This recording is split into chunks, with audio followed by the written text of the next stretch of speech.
Good evening and thanks for joining us. We begin with new urgency on the threat to all of us from jihadi fighters. Tonight, Britain is raising its terror threat to severe, the second highest level. Prime Minister Cameron says an attack in the UK is now highly likely. Canada hasn't gone that far, but here's what we know. As many as 130 Canadians are known to have gone overseas to fight for jihad. And now, Ottawa says, at least 80 have come back home. Tonight, we're learning more about two men who've gone overseas. Stuart Greer reports on the very real threat and the efforts to counter it. They are young men from Canada, the U.S., and Britain who've left their lives in the West to become Islamist fighters in Syria and Iraq.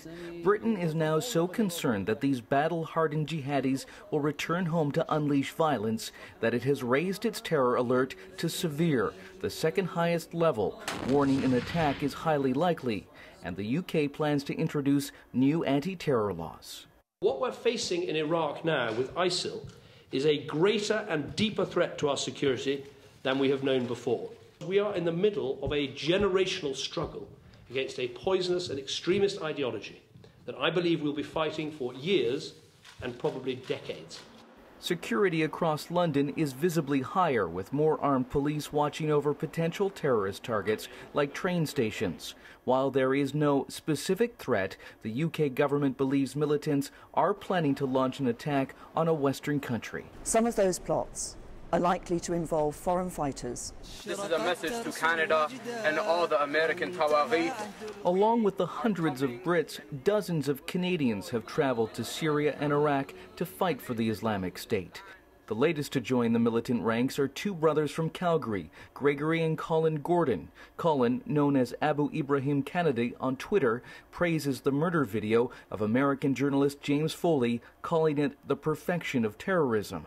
And as long as we have that pipeline of foreign fighters, it means that young Canadians and other Westerners are likely going to die in the region, and it means a persistent threat of individuals who may return here and perhaps perpetrate violence here, may try to recruit other individuals. Ottawa plans to strip Canadian citizenship from dual nationals who join terrorist groups, and for its part, Britain is looking at seizing passports from citizens who fight for Islamists abroad. Eric. Thank you, Stuart. Stuart Greer in London tonight. For more on Canada's plan to prevent extremist travelers from going abroad in the first place, go to our website, globalnews.ca. Also, new details tonight about Canada's contribution to groups in Iraq fighting the Islamic militants. An Air Force Globemaster cargo plane has completed its first delivery of military equipment, mostly small arms and ammunition donated by Albania. The Harper government has also contributed $16 million in humanitarian relief.